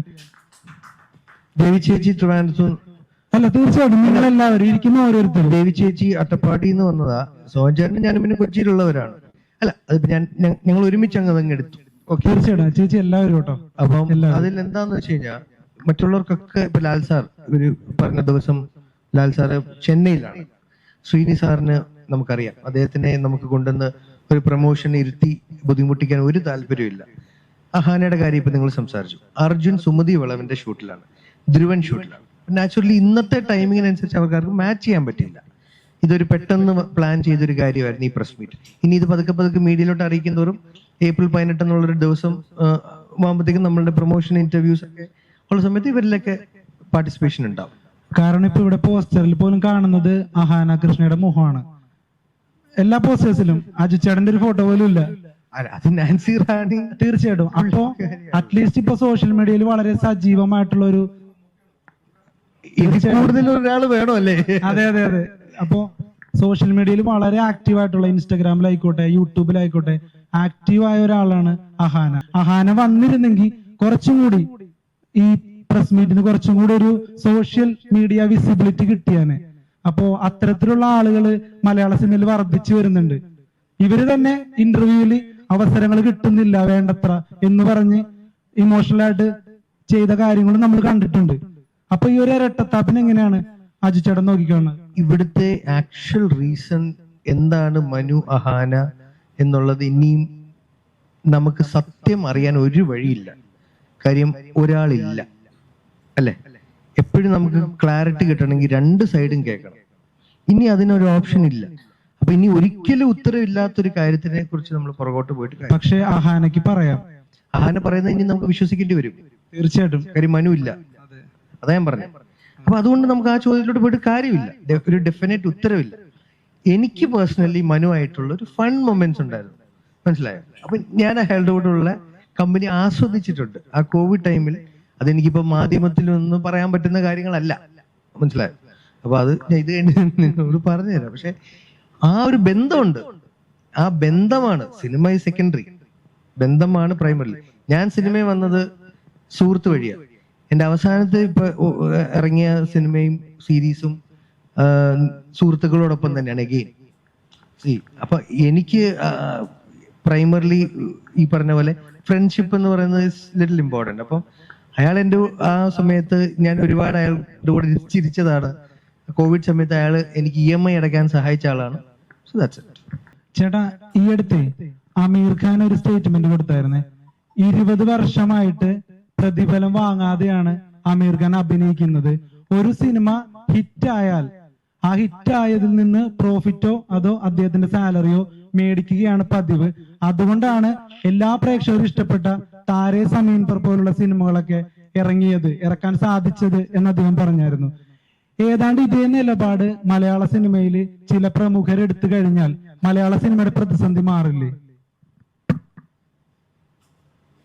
ഇവിടെ ചെയ്യുന്നവരുണ്ടല്ലോ, മമ്മൂക്കയൊക്കെ ചെയ്യുന്നുണ്ട് ചില സിനിമ. പേരെടുത്ത് പറയണ്ട, ചെയ്യുന്ന എല്ലാ എന്റെ സുഹൃത്തുക്കളായ താരങ്ങളുണ്ട്. അപ്പം ചെയ്യുന്നുണ്ട്. ആക്ച്വലി ഞാൻ ചെയ്തിട്ടുണ്ട് ഫീനിക്സിന്, ഓടിയില്ല, ഒന്നും കിട്ടിയില്ല. അപ്പൊ ആസ് എ പ്രൊഡ്യൂസർ അമീർ ഖാന്റെ ആ നിലപാടിനെ എങ്ങനെയാ നോക്കി കാണുന്നത്? നല്ല കാര്യമാണ്, കോ എക്സിസ്റ്റ് ചെയ്യുന്ന കാര്യമാണ്. പ്രൊഡ്യൂസേഴ്സും ഇതൊന്നും ഞാൻ പറഞ്ഞില്ല, ഇത് മീഡിയയിൽ നിന്ന് ഇത് സംസാരിക്കുന്നതിനോട് എനിക്ക് പൊതുവെ എന്റെ സ്റ്റേറ്റ് ഓൺ ഇപ്പോഴത്തെ കഴിഞ്ഞ ദിവസങ്ങളിൽ ഞാൻ കൃത്യമായിട്ട് ആ അപ്കേസോട് ഇന്റർവ്യൂല് പറഞ്ഞിട്ടുണ്ട്. ഇപ്പൊ അമീർ ഖാൻ ഇങ്ങനെ ചെയ്തത് ആദ്യമായിട്ട് അദ്ദേഹമല്ല. ഇതിനു മുമ്പേ ഇവിടെ ഈ പറയുന്ന പോലെ പാർട്ട്ണർഷിപ്പ് അല്ലെങ്കിൽ ഈ പറയുന്ന പോലെ പ്രോഫിറ്റ് ഷെയറിങ് അല്ലെങ്കിൽ how you can call it, അത് സംഭവിക്കാറുണ്ട്. കാര്യം നമുക്ക് പ്രൊഡക്റ്റ് ആണ് മുഖ്യമെങ്കിൽ ആ പ്രൊഡക്റ്റിന് വേണ്ടി സഹകരിച്ച് നിന്നിട്ട് ആ പ്രൊഡക്റ്റ് സെല്ലായി കഴിയുമ്പോൾ അതിന്റെ വിഹിതം എങ്ങനെയാന്ന് വെച്ചിട്ടുണ്ടെങ്കിൽ അതിന്റെ റേഷ്യോ വെച്ച് ഷെയർ ചെയ്യാറുണ്ട്. അത് ആദ്യമായിട്ടല്ല. പിന്നെ എന്താ പറയാ, അങ്ങനത്തെ ഒരു പ്രാക്ടീസ് മുന്നോട്ട് നിർബന്ധിച്ച് വെക്കാന്നൊരു കാര്യമല്ലത്, അല്ലേ? നമുക്കിപ്പോ ഒരാളോട് നിർബന്ധമായിട്ട് നിങ്ങൾ അതിനോട് അങ്ങനെ സഹകരിക്കാന്ന് പറയാൻ പറ്റില്ല. പുള്ളിക്കും കൂടെ താല്പര്യമാണെങ്കിൽ അല്ലേ പറ്റത്തുള്ളൂ. ഇപ്പൊ ഞാൻ പറഞ്ഞില്ല, ഞാൻ അങ്ങനെ ചെയ്തു, ആ സിനിമ ഓടിയില്ല, എനിക്കൊന്നും കിട്ടിയില്ല. 50 സമയം ഈ ആമസോൺ പ്രൈമിൽ വന്നപ്പോൾ ഇത് വന്നു. അതിന്റെ റോങ് മാർക്കറ്റിംഗ് ആയിരിക്കാം റീസൺ. ആ സിനിമ ഒരു ഹൊറർ ചിത്രമായിട്ടാണ് മാർക്കറ്റ് ചെയ്യപ്പെട്ടത്. അത് ഞങ്ങളുടെ മിസ്റ്റേക്ക് ആണ്. അതിനെ ഒരു ഫാമിലി ചിത്രമായിട്ടായിരുന്നു മാർക്കറ്റ് ചെയ്യേണ്ടിയിരുന്നത്. അജു ചേട്ടാ, ബേസിൽ ജോസഫ് അതുപോലെ തന്നെ മിഥുൻ മാനുവൽ തോമസ് ഇവരുടെയൊക്കെ സിനിമാ പ്രവേശനത്തിന് അജു ചേട്ടനൊരു നിർണായക പങ്ക് വഹിച്ചിട്ടുണ്ട്. പ്രോമിസിംഗ് ആയിട്ടുള്ള ആളുകളെ കണ്ടെത്തുന്നതിൽ അജു ചേട്ടൻ വളരെ സ്കിൽഡ് ആണെന്ന് തോന്നിയിട്ടുണ്ട്. കാരണം ഇവരൊക്കെ നല്ല ഫിലിം മേക്കേഴ്സ് ആയി പിന്നീട് ഒരുപാട് നല്ല സിനിമകൾ നമുക്ക് സമ്മാനിച്ചുകൊണ്ടിരിക്കുന്നു. ബേസിൽ ജോസഫ് ഇപ്പൊ നല്ലൊരു ജനപ്രിയ താരമാണ്. അപ്പോ അജു ചേട്ടൻ അങ്ങനെ ഒരു സ്കില്ലുള്ളപ്പോ അജു ചേട്ടൻ ഒരു പടം ഡയറക്റ്റ് ചെയ്തുകൂടെ ഫ്യൂച്ചറിലായാലും? വളരെ ബുദ്ധിമുട്ടുള്ളൊരു ജോലിയാണ് ഡയറക്ഷൻ. എൻ്റെ ഒരു ക്യാരക്ടറിന് മാച്ച് ആവുന്ന ജോലിയല്ല. ഞാൻ അത്രയും അറ്റ് എ ടൈം ഒരു ജോലി ചെയ്യാൻ താല്പര്യപ്പെടുന്ന ആളാണ്. ഒരു ഡയറക്ടറിന്റെ ജോലിയിൽ 10-21 ഡിപ്പാർട്ട്മെന്റ്സ് വരും. ഇതൊക്കെ വളരെ കോർഡിനേറ്റ് ചെയ്ത് ആ പറഞ്ഞ സമയത്ത് ഒരു പറഞ്ഞ നിശ്ചിത ബഡ്ജറ്റിൽ തീർക്കുക എന്നൊക്കെ പറഞ്ഞ ഒരുപാട് പ്രഷർ ഉള്ളൊരു കാര്യമാണ്. എന്നെ കൊണ്ട് ചിലപ്പം അതിനുള്ളൊരു ആംബിയർ ഇല്ല എന്ന് എനിക്ക് എവിടെയോ ജേക്കബിൽ ഞാൻ അസിസ്റ്റ് ചെയ്തപ്പോൾ മനസ്സിലായി. കാരണം ഞാൻ ആസ്വദിക്കില്ല എന്ന് ഉറപ്പായി. ആസ്വദിക്കാത്തൊരു കാര്യം ചെയ്യാൻ നമ്മൾ താല്പര്യപ്പെടില്ലല്ലോ. എങ്ങനെയാണ് അപ്പോ ബേസിൽ ജോസഫിനെയും മിഥുൻ മാനുവൽ തോമസിനെയൊക്കെ മനസ്സിലാക്കിയത്? അവരുടെ പാഷൻ എങ്ങനെയാ മനസ്സിലാക്കിയത്? അങ്ങനെ മനസ്സിലാക്കുക എന്നുള്ളത് പറഞ്ഞാൽ തെറ്റാണ്. ബിക്കോസ് ബേസിലിന്റെ പ്രിയംവദ കാതരയാണോ ഞാൻ കണ്ടപ്പോഴാണ് ആ ക്രാഫ്റ്റ്, അയാളിൽ ഒരു നല്ല ക്രാഫ്റ്റ് ഉണ്ടെന്ന് നമുക്ക് തോന്നുന്നത്. അതിപ്പോ ഒരു നല്ല വർക്ക് കാണുമ്പോൾ. മിഥുനോട് സംസാരിച്ചപ്പം മിഥുന്റെ ഒരു വൊക്കാബുലറി ഉണ്ട്. മിഥുന്റെ വൊക്കാബുലറി വളരെ രസകരമാണ്. അത്രയും എന്റെ പ്രായത്തിലുള്ള ഒരാൾ അത്രയും ചടുലമായിട്ട് നമ്മൾ പറയില്ല അനർഘ നിർഗളമായിട്ട് മലയാള പദങ്ങൾ യൂസ് ചെയ്യുന്നത് ഞാൻ കേട്ടിട്ടില്ല. അപ്പൊ ഞാൻ ആകെ തരിച്ച് ഇങ്ങനെ ഒക്കെ സംസാരിക്കുന്ന എന്റെ ഏജ് ഗ്രൂപ്പിലുള്ള ഒരാളെ കണ്ടപ്പോൾ അല്ലാതെ ഇവരൊക്കെ ഭയങ്കര ടാലന്റായി നാളെ ഒരു മിന്നൽ മുരളി ഒന്നും ഉണ്ടാക്കുമെന്ന് എനിക്കറിയില്ല. പക്ഷെ എനിക്ക് അവരുടെ സഹായം ആവശ്യമാണ്. അവരെ കൊണ്ട് എനിക്ക് സഹായം കിട്ടും, അല്ലെങ്കിൽ എനിക്കൊരു ലേണിംഗ് കിട്ടും എന്നുള്ള യെസ്, എന്റെ ആവശ്യം നടക്കും എന്നുള്ളതായിരുന്നു. ഞാൻ അവരിലോട്ട് പോയതാണ്. അത് തീർച്ചയായിട്ടും അവർക്ക് ആ ഒരു മ്യൂച്വൽ ഹെൽപ്പായിരുന്നു ആ സമയത്ത്. അവർക്ക് എനിക്ക് അവരോട് വർക്ക് ചെയ്യുന്നതും അവർക്ക് എൻ്റെ കൂടെ വർക്ക് ചെയ്യുന്നതും മ്യൂച്വൽ ഹെൽപ്പായിരുന്നു. അത് ഗ്രോയിങ് അപ്പ് ആണ്. നമ്മൾ അപ്പുറത്ത് ഒരു പെൻസിൽ ഒടിഞ്ഞു പോയാൽ തൊട്ടപ്പുറത്ത് കൂട്ടുകാരിന്ന് വാങ്ങി പണ്ട് എഴുതില്ലേ, സെയിം. വിഷ്ണു എന്റെ സുഹൃത്താണ്, നീരജാണ് ഹീറോ, എം രഞ്ജിത്ത് ഏട്ടനാണ് പ്രൊഡ്യൂസ് ചെയ്യുന്നത്. 2 countries എനിക്ക് ഇങ്ങോട്ട് വിളിച്ചു തന്ന ആളാണ്. ഒരു രീതിയിൽ ഞാൻ അവിശ്വസിക്കേണ്ട ടീമല്ല. 10 മിനിറ്റ് പപ്പനെ കുറിച്ച് പറഞ്ഞപ്പോൾ തന്നെ ഞാൻ വിഷ്ണുവിനോട് പറഞ്ഞ ഉത്തരം ഇതാണ്. ഒരു 10-20 വർഷം അല്ലെങ്കിൽ 10 വർഷത്തിന് മേലെ പോകണം എന്ന് തന്നെ ഡൗട്ടാ. നല്ല പോട്ടെ, ഒരു 20 ശേഷം ഇവിടുന്ന് തന്നെ കാലഹരണപ്പെട്ട് പോകാൻ ചാൻസ് ഉള്ള ഒരു സ്പീഷീസ് ആണ് പപ്പൻ. കുറെ പപ്പന്മാർ പണ്ടൊക്കെ നമ്മൾ 1960-കളിൽ 70-കളിലൊക്കെ കാണുന്ന സിനിമകളിൽ ചില അമ്മാവന്മാരുണ്ട് അല്ലേ, കിണ്ടിയിൽ കാല് കഴുകി അകത്ത് കയറുന്ന. അന്ന് സ്ഥിരമായിരുന്നു, പുറത്ത് മണ്ണായിരുന്നു, ചെരുപ്പില്ല, അങ്ങനത്തെ അവരുടെ ഭാഷാ രീതിയുണ്ട്. വളരെ വേറൊരു പെങ്ങളെ കെട്ടിച്ചിട്ടെന്ന് പറഞ്ഞാൽ വീട്ടിൽ കയറിയിട്ട് വളരെ അധികാരത്തോടെ പെരുമാറുന്നുണ്ട് കഴിഞ്ഞാൽ പുല്ല് ഉണ്ടാക്കി കൊടുത്ത് വിടുവല്ല അന്നത്തെ ചില അമ്മാവന്മാരുടെ. അപ്പൊ ആ രീതിയിൽ പെരുമാറിക്കൊണ്ടിരുന്ന ടോക്സിസിറ്റീസ് നമുക്ക് തോന്നുന്ന പിന്നെ അവരിന്നില്ലല്ലോ. ഇന്ന് നമ്മുടെ ചുറ്റും അങ്ങനെ ഉണ്ടോ? വളരെ വളരെ അങ്ങനെ എന്റെ കണ്ണിൽ അങ്ങനെ കുറെ കാലമായി അങ്ങനെ ആരെങ്കിലും പെട്ടിട്ട്. അപ്പൊ നാളെ ഇങ്ങനത്തെ പപ്പന്മാരില്ലാണ്ടാകും. അപ്പൊ അത് ഒരു ഭയങ്കര സോഷ്യൽ റെപ്രസെന്റേഷൻ ആണ്, സിനിമയിൽ അടയാളപ്പെടുത്തലാണ്. അപ്പൊ അങ്ങനെയുള്ള അടയാളപ്പെടുത്തലുകൾ എന്നും ടൈംലെസ് ആണ്, അത് നിലനിൽക്കും എന്ന് പറഞ്ഞ് എന്റെ താങ്ക് യുവും നന്ദി അന്ന് തന്നെ ഞാൻ രഞ്ജിത്തേട്ടനോടും വിഷ്ണുവിനോടും പറഞ്ഞായിരുന്നു. അപ്പം ഇന്ന് ഞാൻ അതൊന്നുകൂടെ റിപ്പീറ്റ് ചെയ്യുന്നു ഇത്രയും മാധ്യമങ്ങളുടെ മുന്നിൽ. രജപുത്ര വിഷ്വൽ മീഡിയ, രഞ്ജിത്തേട്ടൻ, ചിപ്പി ചേച്ചി, മകൾ അവന്തിക, വിഷ്ണു, എഴുതിയ വിഷ്ണു. കാര്യം അത് എളുപ്പമല്ല. വിഷ്ണുവിന്റെ ഉള്ളിൽ ഒരു പപ്പനുണ്ട്, പപ്പൻ എന്റെ ഉള്ളിലുണ്ട്. അതിൽ ഞാൻ ഒരു തെറ്റായിട്ട് കാണുന്നില്ല. കാര്യം നമ്മൾ കുറച്ചു മുന്നേ അല്ലെങ്കിൽ ഇന്ന ഒരു 80s ബോൺ ആയിട്ടുള്ള പലരുടെ ഉള്ളിൽ പല കാര്യങ്ങളും അന്ന് ശരിയാന്നുള്ളത് ഇന്ന് തെറ്റായി മാറിയത് ഇപ്പൊ ഒരു 3-4 വർഷത്തിലാ. അത് ഒന്ന് സമയം തരണം പലർക്കും അതൊന്ന് ശരിയാക്കി എടുക്കാൻ. അപ്പൊ ഇങ്ങനെ കാണിച്ച് അത് തമാശ രീതിയിൽ അത് തെറ്റാന്ന് കാണിക്കുമ്പോൾ അപ്പൊ അപ്പനൊരു ലിസി വന്ന പോലെയോ അല്ലെങ്കിൽ ഏതെങ്കിലും ഒരു കൂട്ടുകാരനായിട്ടോ അല്ലെങ്കിൽ നമ്മുടെ ഒരു കോ വർക്കറായിട്ടോ സോഷ്യൽ മീഡിയ ആയിട്ടോ നല്ല ഇന്റർവ്യൂസിലൂടെ ഒക്കെ ഇതേപോലെ പരിവർത്തനങ്ങൾ സംഭവിക്കട്ടെ. സോ നീരജിനോടും whole team of Love Under Construction ഞാൻ ഈ ഒരു അവസരത്തിൽ ഐ എം താങ്ക്ഫുൾ. നമുക്ക് വീണ്ടും നാൻസി റാണിലോട്ട് തിരിച്ചു വരാം.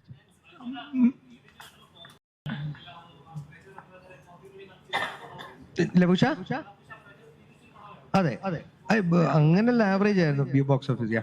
അതിന്റെ പ്രൊഡ്യൂസർ ഇന്നില്ല, ജെയ്സൺ ചേട്ടൻ. ലഘുഷയെ കുറിച്ച് പറയുമ്പോൾ ഞാൻ ഇപ്പൊ ഈ അവസരത്തിൽ പറയേണ്ട കാര്യമാണ് ജെയ്സൺ ചേട്ടൻ. ബിക്കോസ് ഞാൻ ആദ്യമായിട്ട് ഒരൊറ്റ ഫോൺ കോളിൽ മലയാളത്തിൽ മെയിൻ സ്ട്രീം പ്രൊഡ്യൂസേഴ്സിൽ ഒരാളാണ്. ഓക്കെ, അല്ലെങ്കിൽ വർഷങ്ങളായിട്ട് കൺട്രോളറായിട്ട് അല്ലേ, വളരെ സീനിയർ ആയിട്ട് നിന്ന ഒരു വ്യക്തിയാണെന്ന്. ജെയ്സൺ ചേട്ടൻ ഒരു സിനിമ പ്രൊഡ്യൂസ് ചെയ്യാൻ ചോദിച്ചപ്പോൾ തിരിച്ച് ജെയ്സൺ ചേട്ടൻ ചെയ്യാന്നുള്ള ഒരു ഇത്ര എളുപ്പത്തിലൊരു പ്രൊജക്ട് ഓണായിട്ടില്ല എന്റെ ലൈഫിൽ. അതായിരുന്നു ലവകുശ. അതുകൊണ്ട് തന്നെ അത് വളരെ ഫേവറേറ്റ് ആണ് എനിക്കും നീരജിനും, അല്ലാതെ തന്നെ പല റീസൺ കൊണ്ടും. ഇതുകൊണ്ട് എനിക്ക് കുറച്ചും കൂടി ചേട്ടന്റെ ഫാമിലി, റുബി ചേച്ചി ആണെങ്കിലും മോള് പുണ്യ, അവരൊക്കെ നമുക്ക് ഭയങ്കര ഇത്രയും വർഷം കഴിഞ്ഞോ പറയുകയാണെങ്കിൽ അത്രയും അദ്ദേഹം ആ സെറ്റിൽ അവരോടുകൂടെയാണ് ഇടപെട്ടിരുന്നത്. ആ സിനിമയ്ക്ക് സെക്കൻഡ് പാർട്ട് ഉണ്ടാവണമെന്ന് ആഗ്രഹമുണ്ട്. നീരജിന് ഭയങ്കര ആഗ്രഹമുണ്ട്. നീരജിനോട് വർക്ക് ചെയ്യണമെന്ന് എനിക്ക് ആഗ്രഹമുണ്ട്. ചിലപ്പോൾ സാധ്യതയുണ്ട്. കാര്യം അവൻ അതിനെക്കുറിച്ച് സീരിയസ് ആയിട്ട് ചിന്തിക്കുന്നു. ഞാൻ രക്ഷപ്പെട്ടു. ഇപ്പോ നാൻസി റാണി എന്ന സിനിമയുടെ സംവിധായകൻ ജോസഫ് മനു ജെയിംസിന്റെ ഭാര്യയിൽ നിന്ന് ഈ സിനിമയുടെ നിർമ്മാതാവിലേക്കുള്ള ആ ഒരു ദൂരവും അതോടൊപ്പം ആ ഒരു പ്രോസസ്സും എത്ര കഠിനമായിരുന്നു? നല്ല കഠിനമായിരുന്നു. കാരണം ഞാൻ ആദ്യമേ പറഞ്ഞിരുന്നു, എനിക്ക് ഫിലിം പ്രൊഡക്ഷനോ അല്ലെങ്കിൽ ഈവൻ ഫിലിം ഇൻഡസ്ട്രി ആയിട്ട് ഞാനോ ഫാമിലിയോ ആരും ലിങ്ക്ഡ് അല്ല, ഒന്നുമില്ല. ആകെ മനുവിന്റെ താല്പര്യം, മനുവിന്റെ ഇഷ്ടം, മൂവി, ആ ഒരു രീതിയിലായിരുന്നു അതിലേക്ക് കണക്ട് ആയത്. അപ്പോൾ മനു മൂവി ഡയറക്റ്റ് ചെയ്യുന്ന ടൈമിൽ ഞാൻ അജി ചേട്ടനോട് ആരോടാ ചോദിച്ചാലും അറിയാം, ഞാൻ ആ സെറ്റിൽ ഒന്നും ഉണ്ടായിരുന്ന ഒരാളല്ല. അത് മനുവിന്റെ മരണശേഷമാണ് ഞാൻ ആക്ച്വലി അതിലേക്ക് ജോയിൻ ചെയ്തത്. ഞാൻ പറഞ്ഞത് അപ്പൊ എനിക്കൊന്നും അറിയുന്നതല്ല. അതിൽ നിന്ന് എന്തെങ്കിലുമൊക്കെ, എല്ലാം അല്ല, എന്തെങ്കിലുമൊക്കെ 1-2 കാര്യങ്ങൾ എന്നുള്ള രീതിയിലാണെങ്കിൽ ഓരോന്ന് പഠിച്ചും ചോദിച്ചും ഒക്കെ അത് ചെയ്യാന്ന് പറഞ്ഞത് ഒരു ബന്ധമില്ലാത്ത ഒരാൾ പെട്ടെന്ന് അതിലേക്ക് വരുമ്പോൾ അതും ആ ഒരു ഷോക്ക് അതിൻ്റെയൊക്കെ ഒപ്പം ഞാൻ ചെന്നതാ. അപ്പൊ എനിക്കത് ഭയങ്കര ടഫായിരുന്നു. ബട്ട് ഇപ്പൊ കുറച്ചു മുമ്പ് ആരോ ചോദിച്ചു ഈ സിനിമ തിയേറ്ററിൽ ഇറങ്ങിയാ വിജയിക്കുവോ എന്ന്. വിജയിക്കുവോ അല്ലെങ്കിൽ നഷ്ടമാവോ, എന്നെ സംബന്ധിച്ചിട്ട് മരിച്ചത് എൻ്റെ ഭർത്താവാണ്. ഈ മൂവിക്ക് ഡയറക്ടർ ആയിട്ടുണ്ട്, പേഴ്സണലി നോക്കി എൻ്റെ ഭർത്താവാണ്. എന്നെ സംബന്ധിച്ചിട്ട് എൻ്റെ ഹസ്ബൻഡ് ഡ്രീമാണത്. അതാണ് എനിക്ക് അദ്ദേഹത്തിന് ആ മൂവി പുറത്തേക്ക് വരണം എന്നുണ്ട്. അതിനു വേണ്ടിയിട്ടാണ് ഞാൻ ഇത്രയും ഓടിയത്. അപ്പൊ അതിനു വേണ്ടിയിട്ട് ഇപ്പോഴും ശ്രമിക്കുന്ന, ഇപ്പോഴും ഇവരെല്ലാവരും സപ്പോർട്ട് ചെയ്യുന്നത്. അപ്പൊ ആ യാത്ര ഒട്ടും സിമ്പിൾ അല്ലായിരിക്കുമെന്ന് മേ ബി ഊഹിക്കുമ്പോൾ മനസ്സിലാവുമല്ലോ. കാരണം ആ ഒരു സങ്കടവും വിഷമവും അവിടെ കിടക്കുന്നു, അതിന്റെ ഒപ്പം ഈ മൂവിയുടെ ടെൻഷനും ഇതും എല്ലാം ഇപ്പുറത്ത് കിടക്കുന്നു. ഇതെല്ലാം ബാലൻസ് ചെയ്ത് പോവാന്ന് പറഞ്ഞാൽ ടു ഡിഫിക്കൽട്ട്. ഈ ഒരു പ്രോസസ്സിൽ ഏറ്റവും ഇൻസ്പിറേഷൻ ആയിട്ട് വന്ന ഒരു ഘടകം എന്താണ്? ഇൻ ദ സെൻസ്, അതായത് ഇപ്പോ എങ്ങനെയൊക്കെ വന്നാലും ഈ സിനിമ റിലീസ് ചെയ്യും, എന്തൊക്കെ സംഭവിച്ചാലും ഇപ്പോ പറഞ്ഞില്ലേ പല പ്രമുഖ താരങ്ങളുടെയും വിട്ടു നിൽക്കല് കാരണം പോലും നമുക്ക് അറിയില്ല. അപ്പൊ ഇത്രയൊക്കെ പ്രതിസന്ധികൾ ഉണ്ടായിട്ടും ഈ സിനിമ വിടില്ല എന്നുള്ള ഇൻസ്പിറേഷൻ ഹസ്ബൻഡ് തന്നെയാണ്. അതെ, അദ്ദേഹത്തിന്റെ സ്വപ്നമാണിത്. ആ സ്വപ്നം സിനിമ റിലീസ് ചെയ്യാന്നുള്ളതാണ്. അപ്പൊ എന്നെ സംബന്ധിച്ചിട്ട് ഞാൻ അതിനു വേണ്ടിയിട്ടാണ് നോക്കുന്നത്. അപ്പൊ ആ ഒരു ഇപ്പൊ നമ്മൾക്കൊരു അടുപ്പമുള്ള ഒരാളുടെ സ്വപ്നം നമ്മൾക്ക് എന്തായാലും ലൈക്ക് നടത്തി കൊടുക്കണം എന്നായിരിക്കുമല്ലോ ബേസിക്കലി ആഗ്രഹം ഉണ്ടാവുക. അപ്പോൾ എനിക്ക് അത്രയും പ്രിയപ്പെട്ട ഒരാളുടെ സ്വപ്നം പുറത്തേക്ക് കൊണ്ടുവരാന്നുള്ളതാണല്ലോ എന്റെയും ലക്ഷ്യമുള്ളത്. അതിനു വേണ്ടിയിട്ടുള്ള ഒരു യാത്രയാണ് ഇത് സത്യത്തില്. Okay ma'am, all the best. Thank U.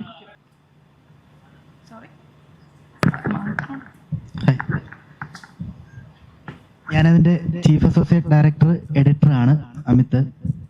Question ഒന്നോടെ ചോദിക്കാമോ? മാഡം പ്രൊഡക്ഷൻ ഇല്ലായിരുന്നല്ലോ, അപ്പൊ താങ്കൾ ഫുൾ ടൈം പ്രൊഡക്ഷൻ ഉണ്ടായിരുന്നു. സെറ്റിൽ എന്തെങ്കിലും ഇഷ്യൂസ് ഉണ്ടായത് കൊണ്ടാണോ? അല്ല, അങ്ങനല്ല. ഈ ഫിലിം സ്റ്റാർട്ട് ചെയ്യുമ്പോൾ ഒരു വളരെ കൊച്ചു ചിത്രമായിരുന്നു. അജിച്ചേട്ടൻ, ശ്രീനിവാസൻ സാറ്, ലാൽ സാറ്, 2-3 കഥാപാത്രങ്ങൾ മാത്രമേ ഉള്ളായിരുന്നു. അങ്ങനെ അവിടെ പോയി കോവിഡ് വന്ന് ആ ഒരു ക്രൈസിസിൽ നിന്ന് മെയിൻ ഉണ്ടായിരുന്ന കുറച്ച് പേര് ഫണ്ട് ചെയ്തവർ ബാക്ക് ഓഫ് ചെയ്തു. ആ ടൈമിൽ കോവിഡ് ആയതുകൊണ്ട് ഫിലിം ഭയങ്കര പ്രതിസന്ധി ആയിരുന്നല്ലോ. അങ്ങനെ സാറ് തീരുമാനിച്ചു നാൻസി റാണി അങ്ങനെ ഒതുങ്ങി പോവരുത്. സാർ ഇരുന്ന് എഴുത്താണ് സാറിന്റെ ഏറ്റവും വലിയ ശക്തി, ഞങ്ങൾക്ക് അറിയാം. ഈ നാൻസി റാണി വരെ സാറിന്റെ ഒരു വളരെ കൊച്ചു ചിത്ര, ഒരുപാട് വലിയ വലിയ കഥകളും അടിപൊളി ഒരു മനുഷ്യനായിരുന്നു. ഞങ്ങൾക്കത് ഭയങ്കര നഷ്ടമാണ്. അപ്പൊ സാറ് ആ ഒരു കോവിഡ് ടൈമിൽ ഇരുന്ന് എഴുതി വലുതാക്കി. അതാണ് ഇത്രയും 36+ ആക്ടേഴ്സ് ഉണ്ടായിരുന്നു. ശരിക്കും എഡിറ്റിംഗ് ടേബിളിൽ കട്ട് ചെയ്ത് കുറെ പേരെ മാറ്റേണ്ട വന്നു. അത് വിഷമമുണ്ട്, പക്ഷെ നല്ല നല്ല സീൻസുകൾ ഉണ്ടായിരുന്നു. അപ്പൊ അങ്ങനെ ഡെവലപ്പ് ചെയ്തുകൊണ്ട് വന്നപ്പോൾ സാറ് പ്രൊഡക്ഷനിലേക്ക് ഇറങ്ങി. പ്രൊഡക്ഷനിൽ സപ്പോർട്ട് ചെയ്തത് മാം ആണ്. അങ്ങനെ ഇന്ന് ഈ കാണുന്ന നാൻസി റാണി അത് ഏപ്രിൽ 18 ഇറങ്ങും. എൻ്റെ ഒരു അഭിപ്രായത്തിൽ നല്ലൊരു സിനിമയായിരിക്കും അത്. ഇത്രയും വർഷം ഡിലേ ആയതുകൊണ്ട് അത് തീരെ ഒരു മോശമായിരിക്കത്തില്ല. നിങ്ങൾക്ക് അതിൽ നിന്ന് നല്ല തന്നെ പ്രതീക്ഷിക്കാം. Thank you. ഇപ്പോൾ മമ്മൂക്ക വ്യത്യസ്തമായ ജേണലുകളിലുള്ള സിനിമകളിലൂടെ പ്രേക്ഷകരെ ഞെട്ടിച്ചുകൊണ്ടിരിക്കുന്ന ഒരാളാണ്. അപ്പൊ അതുപോലെ തന്നെ മമ്മൂക്കയുടെ ആരാധകർ, അദ്ദേഹത്തിന്റെ ഏത് സിനിമകളായാലും, അത് കമേഴ്ഷ്യൽ സിനിമകളായാലും ആർട്ട് സിനിമകളായാലും നെഞ്ചോട് ചേർത്ത ആരാധകരാണ് അദ്ദേഹത്തിന്റെ കൂടെ ഉള്ളത്. ഇപ്പം വാലിബന്റെ ഡയറക്ടർ ആയാൽ പോലും സിനിമ ഇറങ്ങിയതിനു ശേഷം അദ്ദേഹം പറഞ്ഞത് മമ്മൂക്കയുടെ എല്ലാ സിനിമകളെയും, ഏത് തരത്തിലുള്ള സിനിമകളെയും, മമ്മൂക്കയുടെ എല്ലാ പരീക്ഷണങ്ങളെയും ചേർത്ത് എടുത്തുന്ന ആരാധക കൂട്ടമാണ് അദ്ദേഹത്തിനുള്ളത്. ആ ഫാൻസ് അദ്ദേഹത്തിന്റെ ഒരു പവറാണ് എന്നുള്ള രീതിയിൽ. ഇപ്പം ഏപ്രിൽ 10 അദ്ദേഹത്തിന്റെ ബസൂക്ക എന്ന് പറയുന്ന മലയാളി പ്രേക്ഷകർ അത്രയും കാത്തിരിക്കുന്ന ഒരു സിനിമ റിലീസ് ആകാനായിട്ടിരിക്കുകയാണ്. ഇപ്പൊ ഈ സിനിമ വരുന്നത് ആ സിനിമ റിലീസായതിനു ശേഷം അടുത്ത ആഴ്ചയിലേക്കാണ്. അപ്പം നല്ല സിനിമകളെ എന്നും നെഞ്ചോട് ചേർത്ത ഒരു ആരാധക കൂട്ടമാണ് മമ്മൂക്കയുടേത്. അപ്പം ഏപ്രിൽ 10 ബസൂക്ക വരുന്ന ഒരു സാഹചര്യത്തിൽ അതിന്റെ നെക്സ്റ്റ് വീക്കിലാണ് നമ്മുടെ ഈ സിനിമ വരുന്നത്. അപ്പം എത്രത്തോളം മമ്മൂക്ക ആരാധകരെ ഈ തിയേറ്ററിലേക്ക് ആകർഷിക്കാൻ കഴിയും എന്ന് തോന്നുന്നുണ്ട്? മമ്മൂക്ക ആരാധകർക്ക് ആഘോഷിക്കാനുള്ള വക ഈ സിനിമയിൽ ഒരുക്കിയിട്ടുണ്ടോ? അതിനെപ്പറ്റി എന്താണ്? തീർച്ചയായിട്ടും ഈ സിനിമയിൽ ഒരുക്കിയിട്ടുണ്ട്. ഇപ്പൊ നല്ല സിനിമകളെ മമ്മൂക്ക ഫാൻസ് എപ്പോഴും നെഞ്ചോട് ചേർത്തിട്ടുണ്ടെന്ന് പറഞ്ഞു. അതേ രീതിയിൽ തന്നെ ഇത് ഒരു നല്ല മികച്ച സിനിമയായിട്ട് ആസ് എ പ്രൊഡ്യൂസർ ഞാൻ പറയുന്നു. ഇതിൽ അഭിനയിച്ചവരാണെങ്കിലും അത് തന്നെ പറയും എന്നാണ് എൻ്റെ വിശ്വാസം. തീർച്ചയായിട്ടും ഇതും ജനങ്ങൾ എന്തായാലും അല്ലെങ്കിൽ ഫാൻസ് എന്തായാലും ഏറ്റെടുക്കുന്ന ഒരു മൂവിയായിട്ട് തന്നെ പറയാം. എനിക്ക് തോന്നുന്നു 2023 സെപ്റ്റംബർ 7 അതിന്റെ സോങ് ഇറങ്ങിയിരുന്നു. അതും അത്യാവശ്യം നല്ല റീച്ച് ഉണ്ടായിരുന്നു, എല്ലാവരും ഏറ്റെടുത്തൊരു സോങ് തന്നെയായിരുന്നു. ഇതും സിനിമയും അതേപോലെ തന്നെയാണ്. ആക്ഷൻ ഹീറോ ബിജുവില് അങ്ങനെ സംഭവിച്ചു പോയി.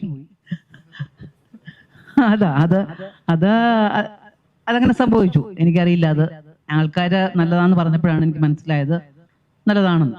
ആൻഡ് ഇതില് വേറെ എക്സ്പീരിയൻസ് ആയിരുന്നു എനിക്ക്. ഈ സിനിമയിൽ നിങ്ങൾ ഇവരെല്ലാരും പറഞ്ഞതുപോലെ എനിക്ക് മനു എന്നൊരു വ്യക്തി, മനു നമുക്ക് പറഞ്ഞു തരുന്ന രീതി, അല്ലെങ്കിൽ അതിനെക്കാട്ടിലും കൂടുതൽ ഞാൻ എങ്ങനെ അഭിനയിച്ചു എന്നുള്ളത് എനിക്കറിയില്ല.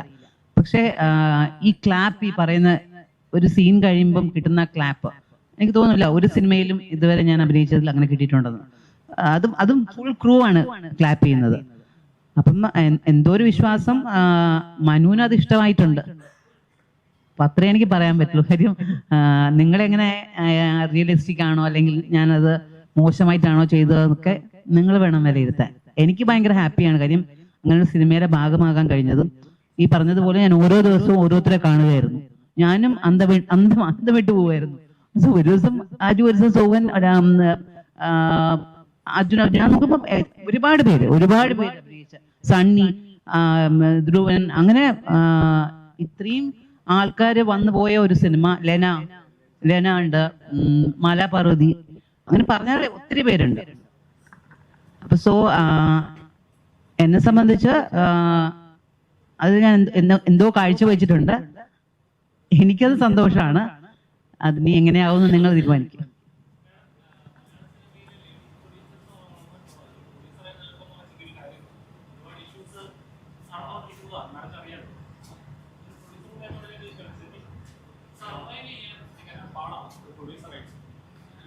ഞാൻ ഒരു സിനിമ, അജിത്തിന്റെ കൂടെ ഒരു സിനിമയെ പ്രൊഡ്യൂസ് ചെയ്തിട്ടുള്ളൂ.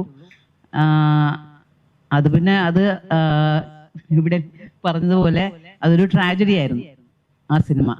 പിന്നെ ഞാൻ ശ്രമിച്ചിട്ടില്ല, എൻ്റെ കയ്യിൽ കാശില്ല അതിനുള്ള. സോ സർവൈവലിന്റെ കാര്യവും I'm not a producer, എൻ്റെ കയ്യിൽ പൈസ ഇല്ല അത് ചെയ്യാൻ. അപ്പം അത് ചെയ്തിട്ടുള്ളവർക്ക് അതിനെ കുറിച്ച് അറിയാവുള്ളൂ. ആൻഡ് ഞാൻ ഒരുപാട് സഫർ ചെയ്തതാണ് ആ പ്രൊഡ്യൂസർ ആയപ്പോൾ. അത് തിയേറ്ററിലേക്ക് എത്തിക്കാനും അത് ആൾക്കാർ അക്സെപ്റ്റ് ചെയ്തില്ല. നമ്മൾ വിചാരിച്ച അത്രയും നമുക്ക് കാശ് തിരിച്ചു കിട്ടിയില്ല. ഒരുപാട് കാശ് കയ്യിൽ നിന്ന് പോയി, ആള് പോയി. സോ അതുകൊണ്ട് അങ്ങനെ റിസ്ക് എടുക്കാനും അതിനെക്കുറിച്ച് സംസാരിക്കാൻ എനിക്ക് അറിയില്ല. എനിക്ക് ആകെ അറിയാവുന്നത് ഇതുപോലെ ഒരു സിനിമ ഫുള്ളായിട്ട് ഞാൻ കേട്ടിട്ടുള്ളത് ഒരു ഒറ്റ സിനിമയാണ്. അതല്ലാതെ ഞാൻ എൻ്റെ ക്യാരക്ടർ പറയും, ഞാൻ പോയി ചെയ്യും. അത് കൂടുതൽ വേറെ ഒന്നും എനിക്കറിയില്ല സിനിമയെ കുറിച്ച്.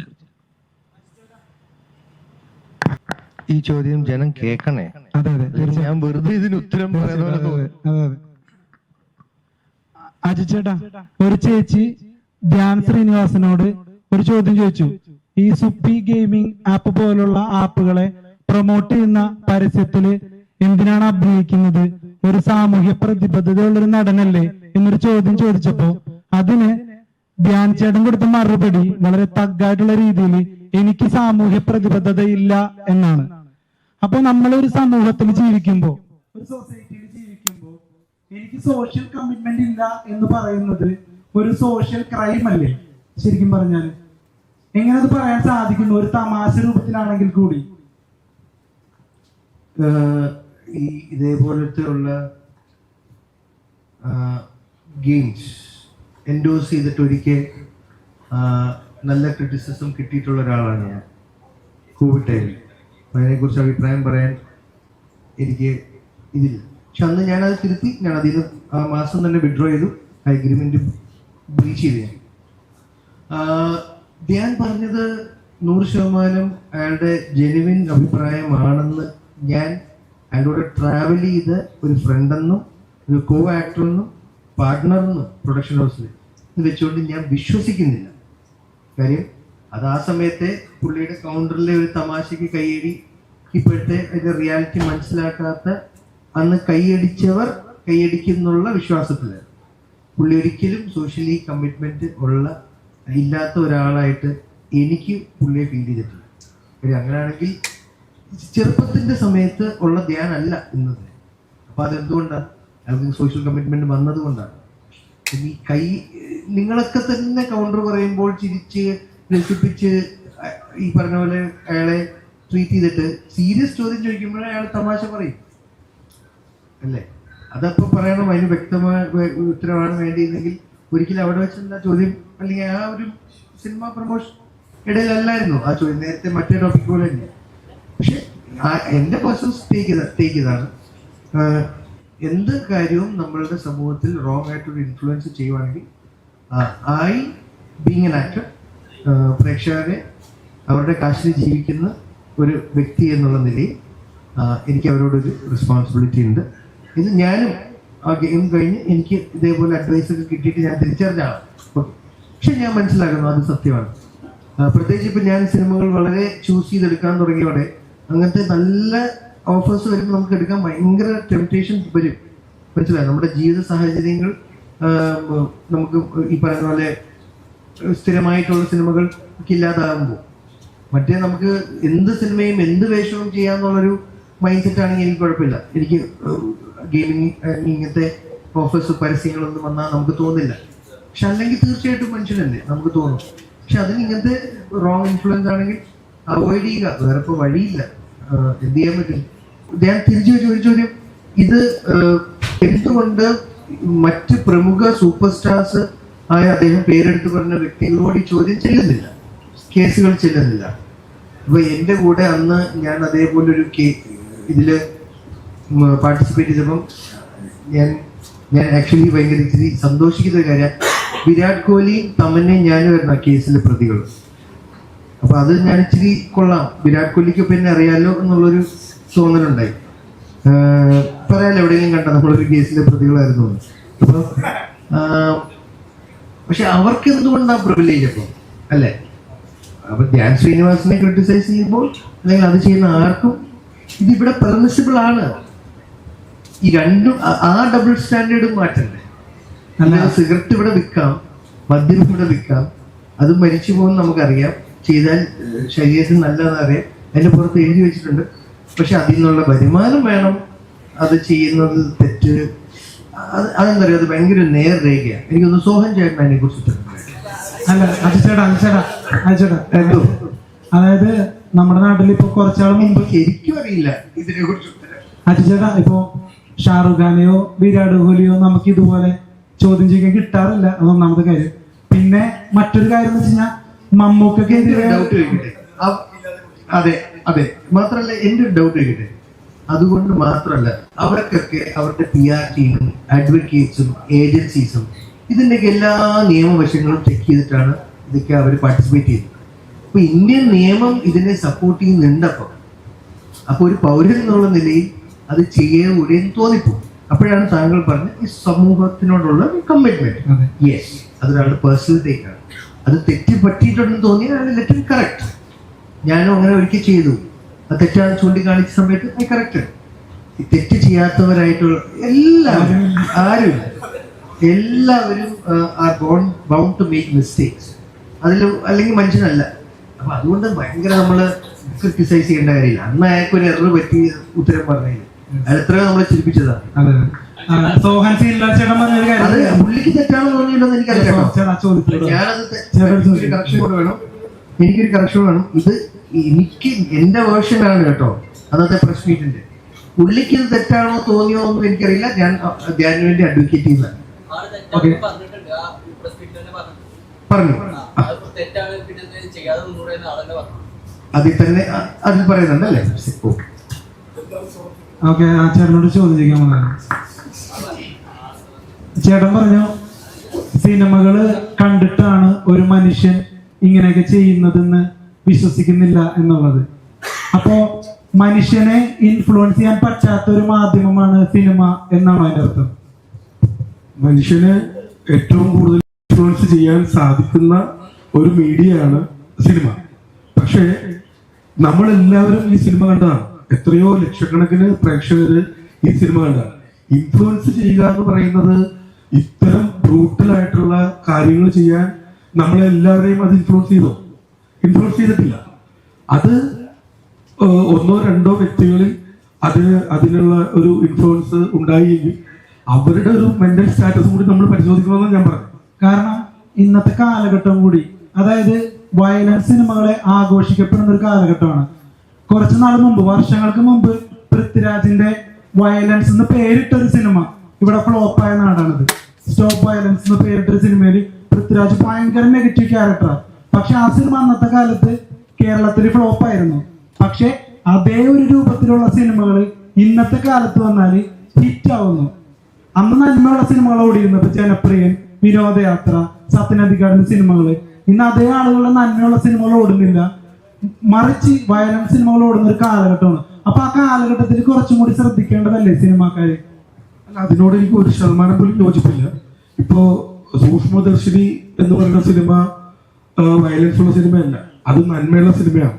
അതുപോലെ ഒരുപാട് സിനിമകൾ ഞാൻ പേരെടുത്ത് പറയുന്നില്ല. അപ്പൊ മഞ്ഞമ്മൽ ബോയ്സ്, അതൊക്കെ നന്മയുള്ള സിനിമകൾ തന്നെയാണ്, സ്നേഹത്തിന്റെ ത്യാഗത്തിന്റെ സിനിമയാണ്. സിനിമ ഓടുന്നത് സിനിമയില് നന്മയുണ്ടോ വയലൻസ് ആണോ എന്ന് മാത്രം നോക്കിയിട്ടല്ല. സിനിമ മൊത്തത്തിൽ ടോട്ടാലിറ്റി നന്നായിരിക്കണം. അത് നന്മയുടെ രീതിയിൽ വന്നാലും തിന്മയുടെ രീതിയിൽ വന്നാലും ഏത് രീതിയിൽ വന്നാലും നമ്മൾക്ക് ആസ്വദിക്കാൻ പറ്റുന്ന രീതിയിൽ ആ സിനിമ നമ്മുടെ മുന്നിലേക്ക് വരണം. അല്ലാതെ ഞാൻ നാളെ പോയിട്ട് കുറെ ആൾക്കാരെ വെട്ടി കൊല്ലുന്ന ഒരു വയലൻസ് സിനിമ ഉണ്ടെങ്കിൽ നിങ്ങളാരും കാണില്ല. ആ സിനിമ നന്നായിരിക്കും. അപ്പൊ അങ്ങനെയാണ് കൃത്യമായി സിനിമ സമൂഹത്തിനെ സ്വാധീനിക്കപ്പെടുന്നത്. ഇപ്പോ എന്റെ രാഷ്ട്രീയം പ്രചരിപ്പിക്കാൻ എനിക്ക് സിനിമ ഉണ്ടാക്കാൻ പറ്റില്ല. എന്റെ രാഷ്ട്രീയം നിങ്ങളിലേക്ക് എത്തിക്കാൻ വളരെ തന്ത്രപൂർവ്വം ആദ്യം ഞാനൊരു ഗംഭീര സിനിമ ഉണ്ടാക്കണം. ആ സിനിമയിലൂടെ വളരെ വിദഗ്ധമായിട്ട് എനിക്ക് പറയാൻ പറ്റും. അല്ലാതെ ഇതാണ് എന്റെ രാഷ്ട്രീയം സിനിമ ഉണ്ടാക്കാൻ ആരും കാണില്ല. അപ്പോ നമ്മുടെ ചോദ്യം സിനിമയെ മാത്രം ഈ സാമൂഹ്യ മാറ്റത്തിൽ കുറ്റം പറയരുതെന്നാണ് ഞാൻ പറഞ്ഞത്. ഈ ലഹരിക്കെതിരെ സിനിമയെക്കാളൊക്കെ വലിയ മാഫിയാണ് ലഹരി മാഫിയ.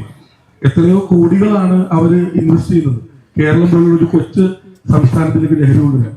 അപ്പോ അവരെയൊക്കെ സേഫ് ചെയ്തുകൊണ്ട് സിനിമയെ മാത്രം തകയും.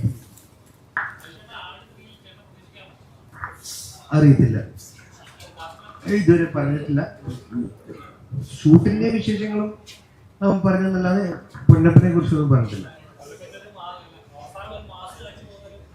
ചതിയാണല്ലോ, അതിനെ മാസാക്കാൻ പറ്റില്ലല്ലോ. തിരിച്ച് നാൻസി റാണിലോട്ട് തന്നെ വരാം. നിങ്ങളുടെ സമയല്ലേ, ചോദ്യം ഉണ്ടോ?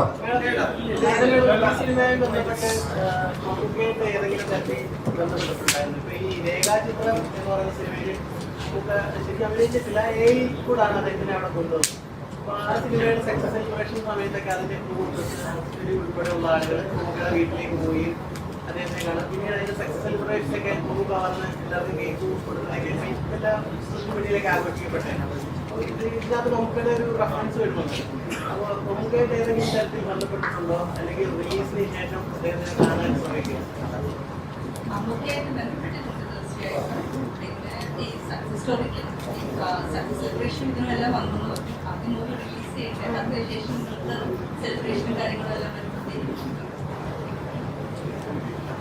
ഈ സിനിമ തിയേറ്ററിൽ എത്തുന്നതാണ് 980 മനുവിനോടൊപ്പം സഹകരിച്ച് ഞങ്ങളുടെ ഓരോരുത്തരുടെയും സന്തോഷം. ബിക്കോസ് മനു ആഗ്രഹിച്ചത് അതാണ്.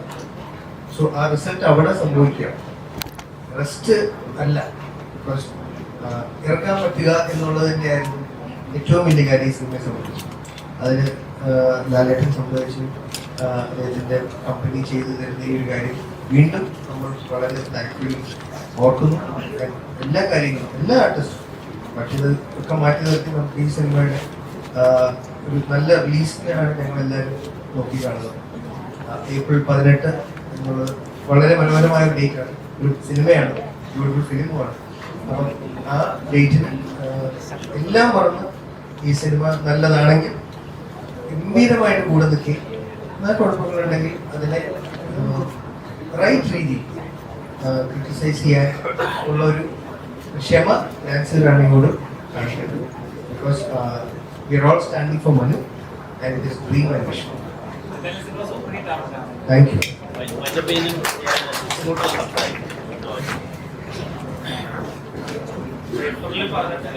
സിനിമ തിയേറ്ററിൽ വരുന്നത് ഞാൻ കണ്ടതാണ്. നല്ല സിനിമയാണ്, നല്ലൊരു എന്റർടൈനറാണ്. പരമാവധി സിനിമയെ എല്ലാവരും സപ്പോർട്ട് ചെയ്യണം, ഇതിനെ വിജയിപ്പിക്കണം.